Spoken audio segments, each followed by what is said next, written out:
Welcome to the Michelle Tafoya Show. We're glad you're here. Please subscribe. You don't want to miss today's interview or any of ours, for that matter, any of the shows. Today is a guy who's really hard to describe or define in one word.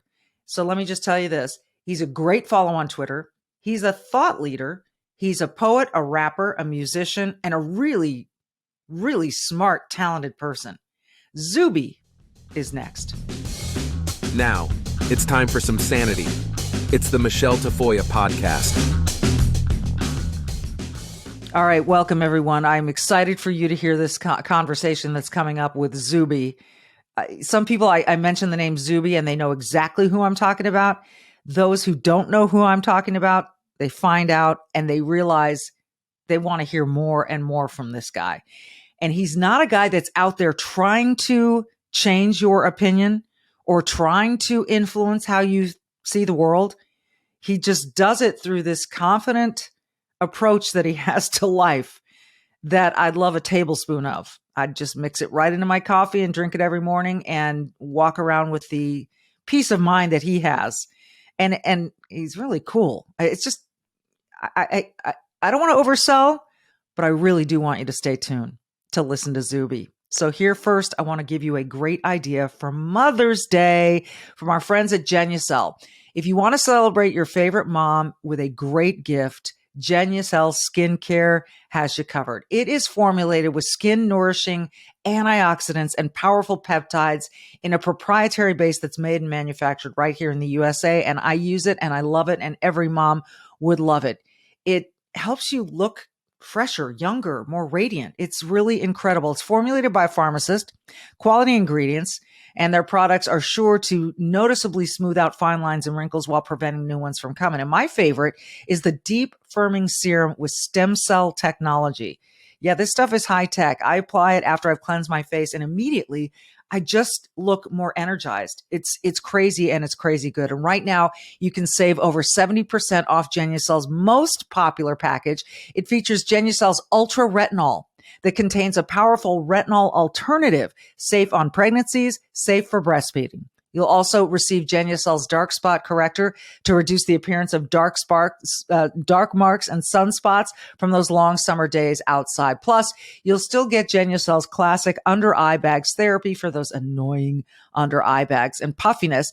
And with its immediate effects, see results in as little as 12 hours guaranteed, or your money back. So what do you have to lose? And don't wait. Let's celebrate your favorite mom by going to genucel.com/Michelle, GENUCEL.com/Michelle. Save over 70% off their most popular package. Plus, every package includes a luxury gift box with 3 free springtime essentials, 3 free gifts, plus free concierge shipping for a limited time. Go to genucel.com/Michelle, GENUCEL.com/Michelle with 1 L, MICHELE. Happy Mother's Day. ZUBY, welcome back. It's good to see you, man. Always a pleasure, Michelle. How are you doing? I'm doing great. And I always love, and I've told everyone, you're a great follow on Twitter. You're interesting and you raise a lot of questions and you're not afraid of any question. And you've kind of been on this recent here in the last several hours. I'm going to get real timely here with this idea of divorce being so prevalent. It's certainly prevalent here in the States. Is this a worldwide thing we're dealing with? You think the divorce being so accessible and so accepted and just sort of like, yeah, it is what it is. Like many things, I think it's a problem that is worse in many parts of the Western world, but it is contagious and that's spreading out to other parts of the world. There are nations, the USA does not have the highest divorce rate in the world, nor does the UK. I think there's some European countries that would take that horrible crown, but it's more of a Western problem than it is, than it is a global one. There's still many countries in the world that have a divorce rate well under 10%. I think India is 1%. Wow. Many parts of Africa, the Middle East, other parts of Asia, even where, it's a much, much lower number. It's multiple times higher in the UK, the USA, Canada, Australia, countries like that, as well as some of the Western European countries. And yeah, it's a massive shame. It's a big concern, and I think it's a massive concern that people only want to talk about superficially. I think especially on the more conservative aisle of the spectrum, of course, there's so much talk about marriage and having children and family values, and there's a lot of talk about all that and the importance and the recognition of all the problems that happen from broken families and kids growing up without their fathers. All these things are like kind of basic, conservative talking points almost. But I'm not seeing a lot of people saying, okay, what's going on here? What's going on here with the incentive structure? Why are so many young men in particular, but also young women, why is this? We can see all these positives. We all know that a married children growing up in a married stable home, that's the best thing for children. But why are increasing numbers of young people checking out of this, or thinking that it's not important, or that it's going to fail, and so on? And I think some of the answers are very, very obvious, but I think it makes people uncomfortable. I think it's quite an uncomfortable conversation. There's some of those conversations, just talking about it, kind of keep people feel like that. But I think if you want to reverse the trend, because you can, the trend is not good. So if you want to reverse the trend, you have to be willing to talk about it and sort of put ideology to the side and think, okay, what's going on? What's changed? What's happened? Let's look at the situation here. I think some people just equate divorce with two people really unhappy in their situation. And so why shouldn't they be allowed to dissolve that situation, go on their merry ways? I can tell you that, look, I've been married for 23 years. We've been through a lot with not being able to have kids, finally having one, then adopting another one, all of these very painful issues that if you haven't been through it, you don't know how painful it is. Many, many other issues I'm not going to reveal on a podcast, but we were always committed to this partnership, to this. It almost feels like in some ways, like this little small enterprise that you have, and raising your kids and doing things the right way. I know plenty of people who've gotten divorced, and it's always sad. And some of it is, yeah, it should happen.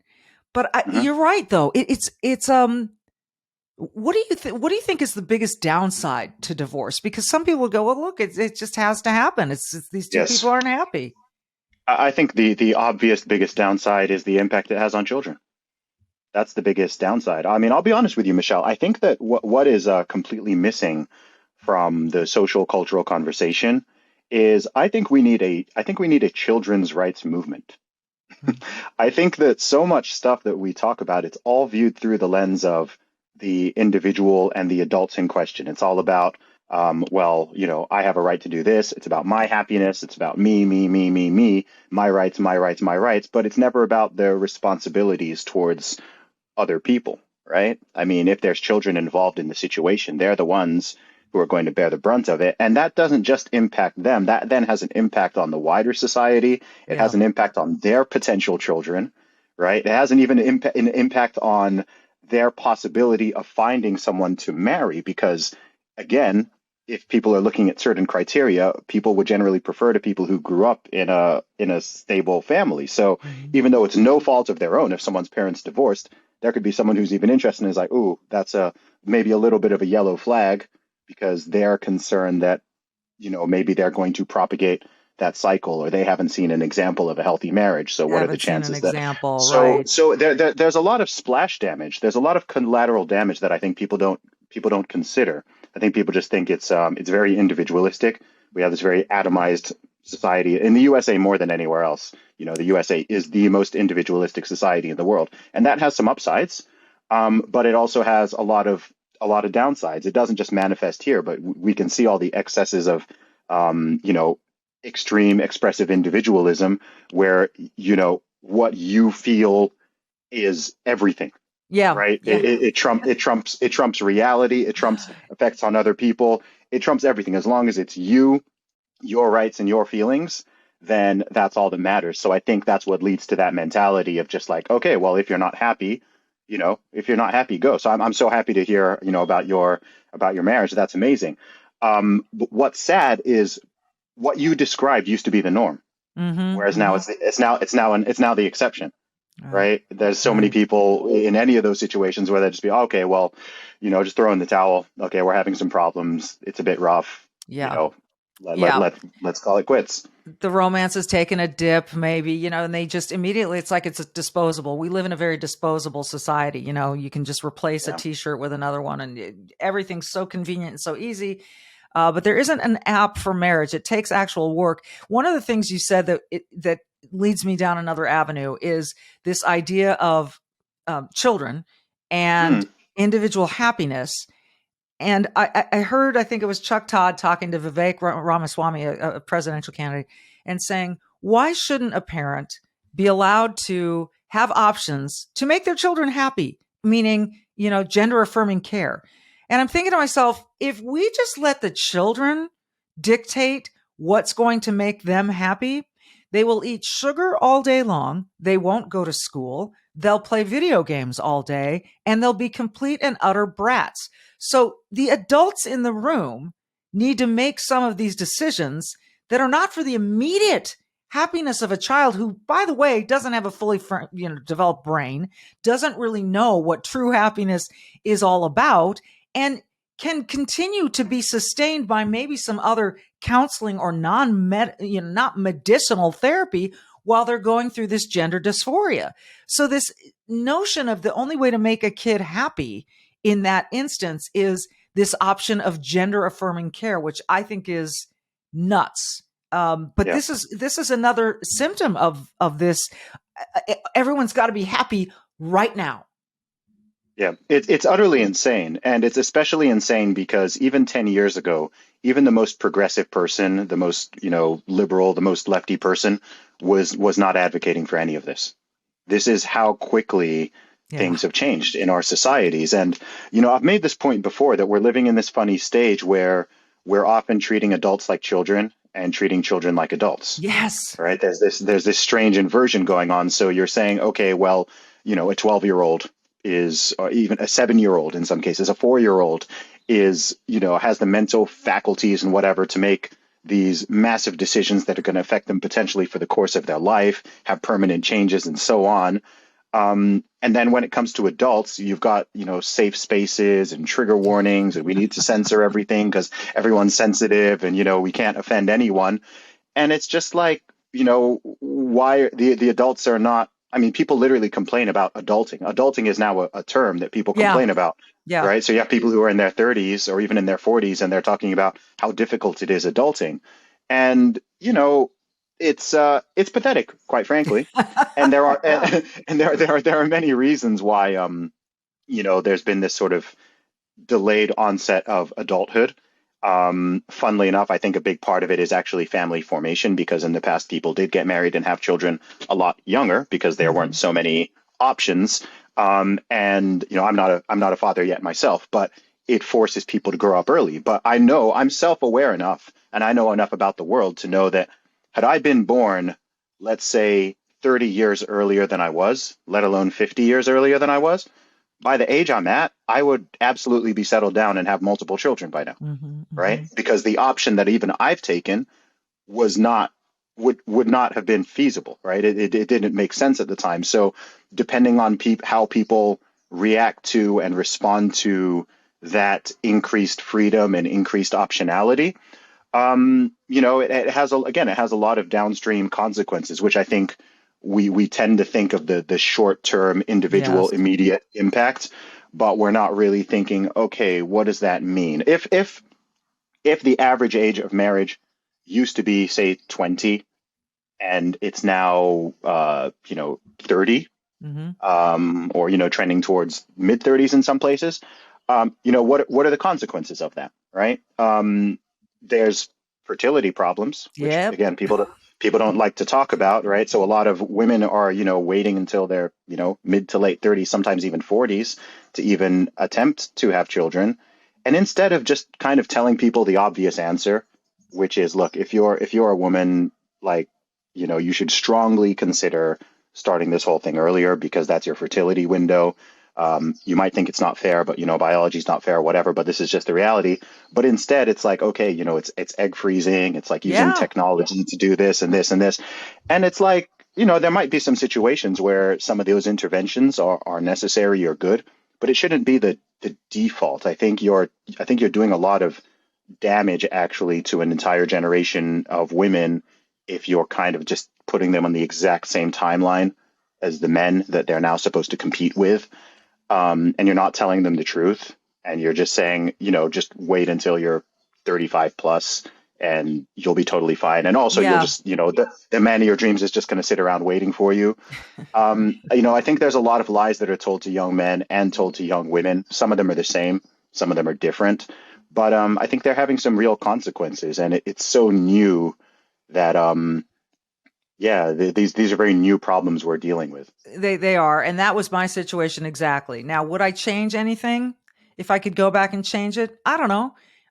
Because I did wait until very late, and Mm. my doctor sat me down and he said, let's look at some numbers, shall we? Let's look at Oh, wow. statistics. This is what Mm. happens after you turn 37. Your fertility rate goes zoom. I mean, it's like a Yes. downhill slide. That's science, folks, for those Mm. who love the religion of science. Yeah. Those are facts. That's what happened. And that's where we were stuck. And fortunately, one worked out for us. And we're I'm so glad to hear. grateful. Yeah, we're so grateful Yeah. we were able to adopt the other. She has been just a light of our life. But all of this is, you talk too about, avoiding pain Mm. and the political correctness out there. I got an email the other day, one of these business emails generated from a place called Susie Cakes out in LA that I ordered cookies from once. All right. So Susie Cakes sends me an email that says, we understand that Mother's and Father's Day can be triggering for some, and it can be very painful to get an email promoting Mother's Day and Father. If you'd like to opt out of our Mother's Day promotional emails, click here. So I clicked, and there was a comment section. I said, I'm declining to be on your email list because you think I'm that soft and that stupid, and I don't want to do business with you anymore. Sorry. And I Yeah. hit send. I mean, this is part of that being afraid to adult. You can't face up to the idea that some people like to celebrate Mother's Day. Where are we going? Yeah, I call this the obsession with exceptions, right? I think Western society, we're always trying to sugarcoat things and walk on eggshells because of exceptions, right? If I bring up a general point, if I say that men are taller than women, someone wants to be like, well, actually, my sister is 6'3", and it's like, I'm aware that exceptions exist to everything, Yeah. right? Are there women who can have a healthy pregnancy and child at 45? Yes, there are. But if you sell that as the norm, Yeah. what you're going to do is you're lying, and you're going to ultimately create a lot of problems for a lot of people. Whereas if you just, again, if the thing is about freedom and liberty, it's like, give people the information, Yeah. right? Give people the information, right? So what you just described, that the situation you had with your doctor, right? That should be, everyone should know that. Yeah. Every young woman, every young man should just know, okay, look, this is the reality of it as you get old. Because let's be real, when you're 20, even when you're 25, most people are not thinking, people don't, we don't tend to think that far ahead, Right. right? So you might be 20 years old and just be thinking, okay, cool, like whatever, this is my timeline, whatever, no problem. And then you're not thinking, okay, what about when I'm 35 or when I'm 40 or whatever? Even when it comes to the concept of having children itself, right? People often will think, I find a lot of people only think about the first half of their life. And this is something that made me like very rock solid about the fact that I will absolutely have a family. Because even when I was in my early 20s, I was like, oh, maybe I'll just be a bachelor for life and, just hoard my money or whatever. But it's like, okay, that might be cool up until maybe 40 Yeah. as a man, especially, or maybe 40, 45. And then it's like, okay, well, what are you going to do from 45 to 90? Yeah. Right? Okay, you've got money, and you've got money in the bank, you've got a successful career, and you're just solo. You have no offspring. You have no, you're not gonna have grandchildren. You're not gonna, it's so. I don't know. I just wish these conversations would happen more openly and honestly, and people can kind of just put all the cards on the table and understand everything, and then people can make informed decisions. Right. right? And there Right. will be exceptions. There will absolutely be people who are like, you know what? I don't even want to have kids. But the reality is, the vast majority of human beings on planet Earth, both men and women, want to have children, Yeah. right? We're animals. People do. Vast majority. I think over 90% of people would like to ideally have children. Um, and so the 10% that don't, should they be forced to? No, I don't think people should be. No. But we shouldn't act like that 10% is the 90%. Right. which Right. is kind of Right. which is kind of how it which is kind of how everything we're doing. We're always taking the exception and going, oh well, what about this exception? What about that Well, exception? And it's like, well, okay, it's a great term. Did you say exception obsession uh, or obsession with exception? either one. Okay, because here's the other. This is interesting too. I don't know. All these different thoughts are coming to my mind, but you touched on something earlier about women and wanting men to everyone to be so much more equal. So there's this idea of I don't know if I'm going to say this right, an ecto uterus or something. Basically, what it is this idea that you can create a lamb inside a plastic bag. I'm going to simplify this as much as I can because I'm not a doctor. But when this idea was brought up to some young women that there may be a time in the future where you don't have to carry the baby in your belly, in your womb, Mhm. you can have this ecto womb, and the baby can develop from your eggs and his sperm and develop in this little bag in under doctor's care, and you don't have to deliver. And some of these young women were like, yes, then we'd finally be equal. And I'm thinking, is that what it comes down to? And by the way, carrying a baby was one of the most magnificent experiences of my life. And just to think that because men don't have to, I think men don't get to, and that's a bummer for them, but that's life. But this idea that in order to be equal, we have to be almost exactly the same biological. This is nuts to me.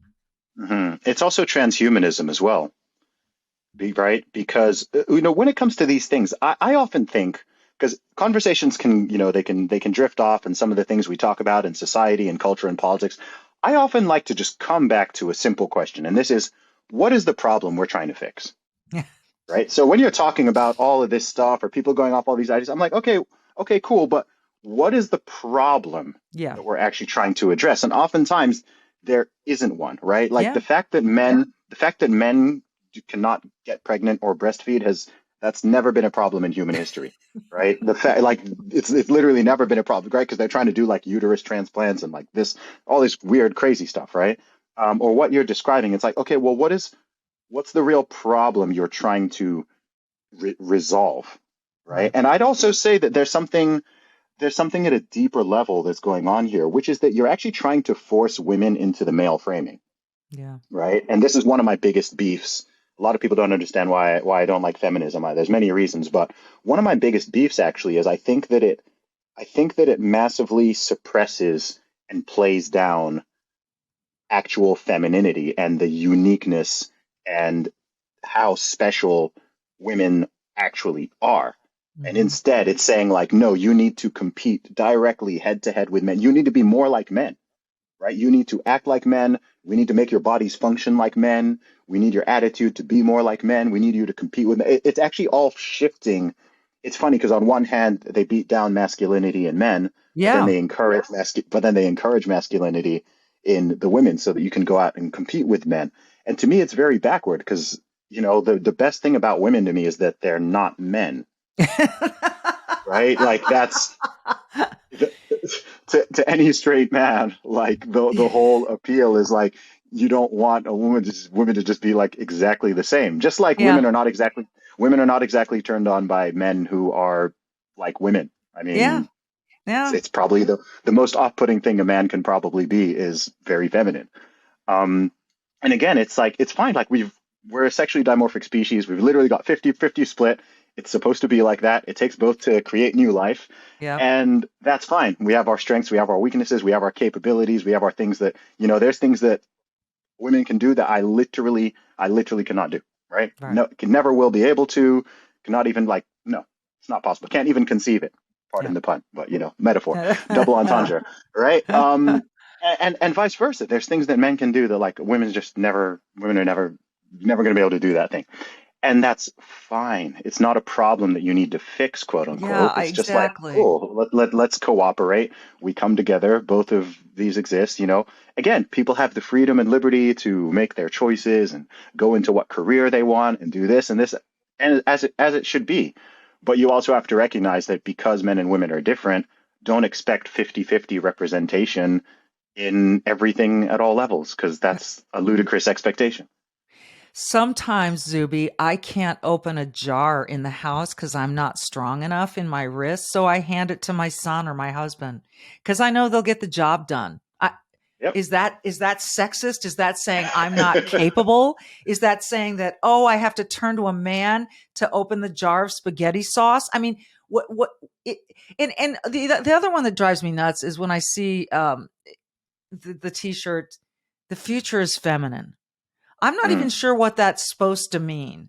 Like, our friends up in Canada are wearing that a lot. I've noticed, and I'm not even sure what it's supposed to mean. Like, the future is feminine. What does that I, mean to you? is it's the future is female, right? Well, it's The both. ones I've I've seen. seen the future Oh, is okay. female and the future is Oh, okay. feminine. Yeah, Okay. I've only I've seen the seen future is both. female. Oh, okay. Interesting. Yeah. I haven't seen one of those shirts for a few years. I actually had a tweet go viral a couple weeks ago, and I said it took less than 10 years to go from the future is female to what is a woman. Yeah. Well, right. I mean, it is. These are crazy times, and I'm a little nervous about them. Is there anything that gives you hope in the future that makes you think Yeah. we could go in a smarter, wiser, I should say, wiser direction? Yeah, absolutely. It's funny, despite being hyper aware of a lot of this stuff and spending a lot of time thinking about it, I'm still an eternal optimist. I'm a very, very optimistic person. I'm just very aware of the reality and where society is trending. And I do my best to. The reason I even bring up these discussions and conversations is because to remedy something, or at least attempt to remedy it, you have to diagnose it first, and you have to talk about it. If there's a problem going on, it doesn't matter what the problem is, and you refuse to talk about it openly and honestly, then it's literally impossible to resolve, right? If we can't talk about what we've been discussing, if we can't talk about rising obesity levels, if we can't talk about the fact that the US life expectancy is starting to drop, if we can't talk about, whatever the issue is, then there's never going to be any resolution. Right. So I think something that gives me optimism is, number one, just existing in the real world and knowing that whatever city I go to, whatever country I'm in, most people are sane and do their best to be decent, right? Okay. Yeah. So, Twitter and social media, all that, it can skew your perception Yes, of it just how can. crazy stuff is, right? Yeah. Yeah. Um, at the same time, I think what really needs to happen is I think that all sane people, regardless of where they sit on the political spectrum, regardless of their ideologies or lack thereof, however they vote, whatever it is, I think more sane people just need to speak up. I think Yeah. that's what we need. I Yeah. think, people who have these concerns that they're kind of burying in their head, or they're seeing this going on and they're not sure what to do about it. They're hearing about this going on in their kids' school. They're worried about this, worried about that. People need to speak up and have the conversations, right? Right. Sometimes they're going to be uncomfortable. Sometimes people are going to get triggered, or call you a name or whatever. But if we could at least bring the conversation out there, then we can at least get on the path to finding some solutions. Because at the moment it seems like we're just trying to like just kind of bury everything, or cover up the eyes and act like none of it is happening. And Mhm. it is happening, and there are many positive trends that are going on in the world and in our respective countries, but there are also very concerning ones, right? It's Mhm. like we're moving forward and backwards simultaneously. Yeah. So I think we want to maintain the forward movement on the things that are genuinely getting better, right? There's far less poverty than there is before. Up until very recently, life expectancy has been trending upward for decades and centuries. Technological and scientific progress is improving. People are genuinely more socially tolerant and accepting of people of different races and ethnicities and religions, all that stuff, than, if you were to go back 100 years ago. There's been a lot of positive trends that are going on. At the same time, um, The breakdown of family is a massive problem. Mental health getting worse is a massive problem. Drug overdoses is a massive problem. More people abusing substances, alcohol, physical health, obesity rates rising. Obesity in the USA used to be under 5%. Now it's 40 something percent, Good right? God.